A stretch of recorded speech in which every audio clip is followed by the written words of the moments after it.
Hey everybody, welcome back to Bookish Daddy. I hope you've all been having a good week. Today's video is going to be 10 before the end, and we're going to go over the 10 books on my physical TBR that I am most excited to read before the end of the year.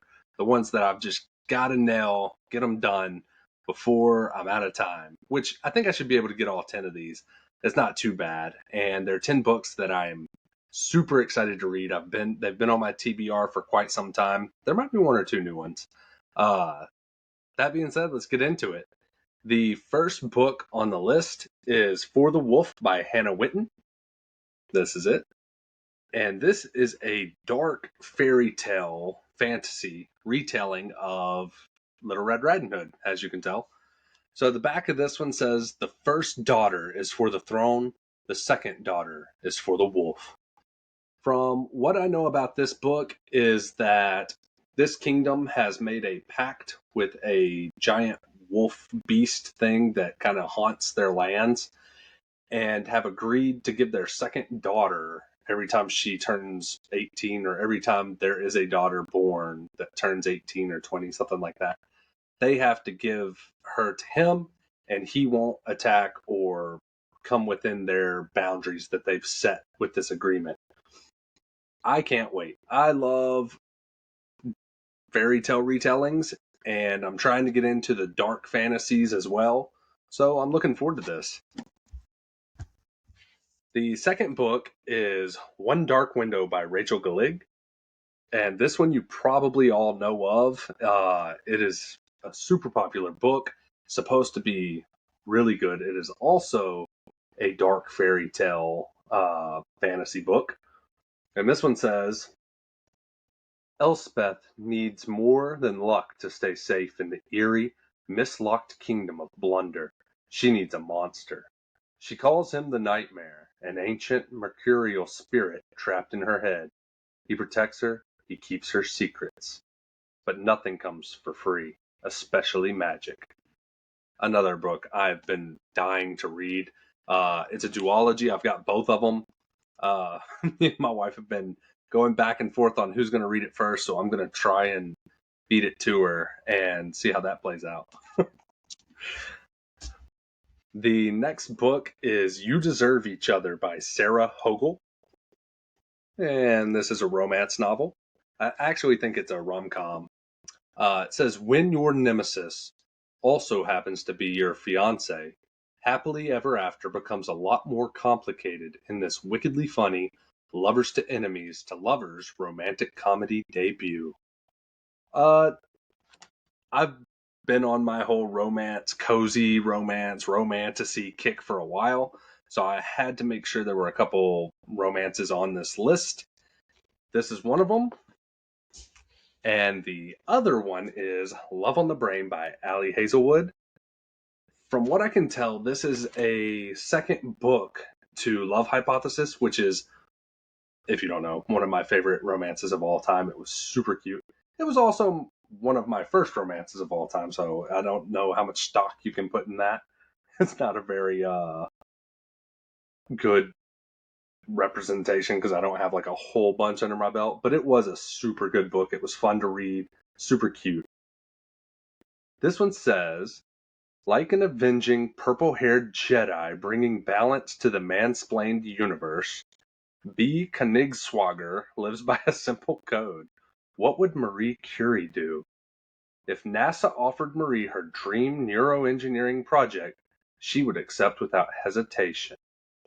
So this looks like instead of being a science one, it's more of a neuroscience book, but it seems like it's going to be along the exact same lines that the other book was. So a science rom-com type book. I'm excited about it. It seems really good. The next book on the list is Kings of the Wild by Nicholas Eames. I have this book and the second book, and I have been dying to read this. It seems like it's a like hardcore Viking book with like tidbits of comedy throughout, from what I gather. Uh, Apparently, this group is a bunch of like badass Viking warriors, or at least back in the day they were berserkers and all this.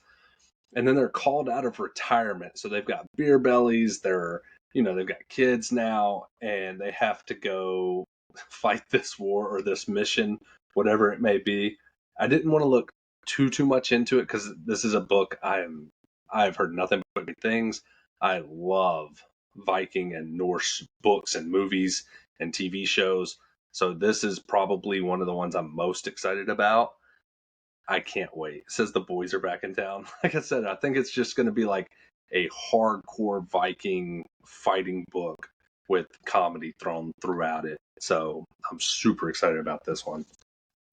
Next is a newer book that I think I've talked about before. It is Dreadful by Caitlin Rozakis. So that is it. This one says, it's bad enough waking up in a half-destroyed evil wizard's workshop with no eyebrows, no memories, and no idea how long you have before the dread lord, whomever shows up to murder you horribly, and then turn your skull into a goblet or something. It's a lot worse when you realize that dreadlord, whomever he is you. So apparently this guy gets amnesia, one of his spells goes wrong, blows him up, and he wakes up and doesn't remember that he's the evil guy in the story or in this novel. I love the thought process on this. So I love fantasies, cozy fantasies, and comedy. So I'm super excited about this. I had grabbed it for the edges too because they were beautiful. The book is beautiful. This sounds so fun, and I am super excited about it. It's going to be a nice palate cleanser for one of these books I read. I cannot wait for this. Another cozy fantasy to read. The next one is a big name book I've been putting off for a long time, probably longer than any of these, and it is Shadow and Bone by Leigh Bardugo. And I'm sure all of you have heard of this. So the main reason I'm wanting to read this is I want to read Six of Crows over here. And I have been told that you have to read this first because the other one is better, but this one's still like really good, and you don't want to read them in the reverse order. And this one just not hit you in the feels the right way. For those of you that don't know what this is, it's part of the Grisha verse. It says, "Soldier, summoner, saint. Orphaned and expendable, Alina Starkov is a soldier who knows she may not survive her first trek across the Shadowfold, a swath of unnatural darkness crawling with monsters. But when her regiment is attacked, Alina unleashes dormant magic she never knew she possessed." I love books where a main character or protagonist has hidden power and just unleashes it when things hit the fan. That is probably one of my favorite tropes, if it even is a trope. It is something I look for in a book. So if I'm reading a fantasy and someone has some like hidden magic or superpower, and then like when all hope fails, it just like bursts out of them, and then they're the main character. Love it. So I cannot wait for this book and the books to come after it. I've heard they're all super amazing. The next one, I have talked about this on my Instagram because I think it is super cool. This is a small name author by the name of Mystic Neptune, and the book is I Ran Away to Evil. And this is the cute little book. It's an indie author book. It is freaking cute. So it says, Henrietta Doran has never enjoyed fighting. She'd rather be in the kitchen baking cookies. But it's her duty as warrior princess to face off against the forces of evil. As such, she's unceremoniously shooed from her kingdom to go eliminate the all-powerful Dark Lord next door. One of the coolest things about this is I was just flipping through it after I got it because it's super floppy and a nice book to sit here and enjoy, just look at. And I noticed when you meet new characters, if you can see that, you get a character stat sheet that tells you, like this one says his name, his occupation, his level, XP, HP, his mana, his class, all his different titles, and then it has all his like D&D stats like speed, strength. That is freaking cool. I have read some old animes. I think it was Level Up, something like that. It was an old anime book where the characters like leveled up like it was a video game. This I think is even cooler because I play D&D. I love MMORPG type games where you can see the character stats and build them with gear and stuff. I'm freaking so excited about this book. This is it again. If you're into stuff like that, go buy this book. It doesn't have many reviews. It is a small author by the looks of it, but it looks like she put so much time and effort into this book. The cover, the art, everything. There's even, like, if you can see it, a little alligator cooking in the back. I don't know. I'm so excited about this book, and I can't wait to tell y'all what I think of it and if it's good or not. It's got such cute stuff in it, it looks like. The next book, I know. I keep saying I'm going to read this one. The Ever King. It is by L.J. Andrews. This has made my TBR almost every month because I really, really do want to read it. There's just something about, so this is a dark romance pirate book. I want to read this. I just have to be in the mood for dark romance. It is the only genre of book that I mood read. So everything else, it really doesn't matter. I'll read it. But I have found that I have to be in the mood for dark romance. And I just haven't been lately. But I want to read this before the end of the year. It says, they stole his crown, so he stole their daughter. And that's about all I need to say. So it's about some warring pirates. One of them steals from him, so he steals his daughter. And you can only imagine the type of things that happen. But this is supposed to be really good. I think it's supposed to be really filthy, but I am super excited to read this, and I'm not going to put it off forever. I'm going to read this before the end of the year. It is nice and floppy and velvety, too. The last book, the 10th book, I have also talked about a couple times because I am super excited about it and the version of it I have. The Darkness Within Us by Trisha Levenseller. And this is the beautiful fairy loot version I have.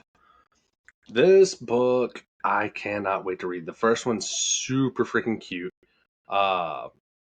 This is a Slytherin romance, YA romance book. I've gone over it a couple times, but it's a lady trying to become powerful by figuring out a way to kill her soon-to-be husband, who is a king.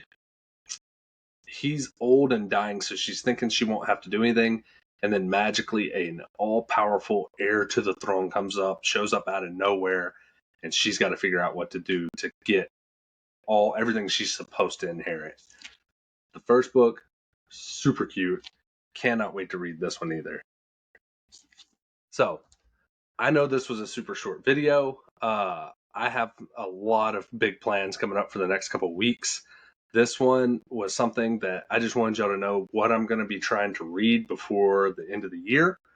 I hope you enjoyed this. I really do.